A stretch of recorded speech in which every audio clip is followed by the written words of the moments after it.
If I came up to you and said, I drank a lot of coffee or a lot of soda, your reaction probably wouldn't be favorable at all. You'd probably start listing off the side effects of ingesting too much caffeine or too much sugar.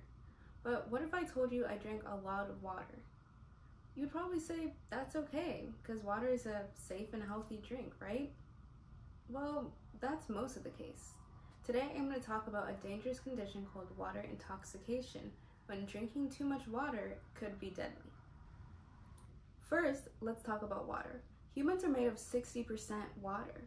And that makes sense because water performs many crucial roles in the body, like regulating body temperature, flushing out waste products, and transporting nutrients and oxygen. So as you can tell, water is pretty important. But if it's so important, how can you get too much of it?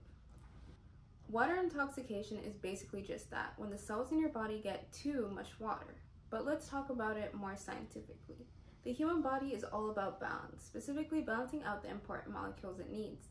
Like sodium. Sodium is important because it helps in conducting nerve impulses and muscle contraction. A healthy balance between sodium and water is needed in and around your cells. When there's too much water, your kidneys, which are two filtration organs, help filter out the excess fluid, which is great. However, your kidneys can only work so hard. Although there's no exact limit, generally your kidneys can only filter around 1 liter of water per hour. So when you drink more than that, the kidneys aren't able to filter that and the water accumulates outside of the cell. Then the outside of the cell becomes very dilute compared to the inside of the cell and does not contain enough sodium to balance it out.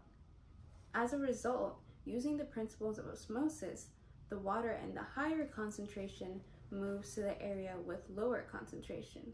That basically means that water rushes inside of the cell from outside. Well, what does that mean for your body? The real problem is your brain. The cells in your brain are surrounded by the skull, which is rigid and not flexible. So when the cells swell up with water, the skull can't stretch to accommodate it, and it causes an extreme pressure buildup. The pressure buildup combined with cell swelling and low levels of sodium inside the cell can lead to many symptoms that people with water intoxication may experience, like headaches, confusion, nausea, cramps, and bloating. And on the more serious side, those symptoms can lead to a coma and even death, which is what makes water intoxication deadly. Keep in mind that although water intoxication is a rare condition, to always make sure that you're monitoring the amount of water you're drinking and how fast that you're drinking it. Remember that moderation is key.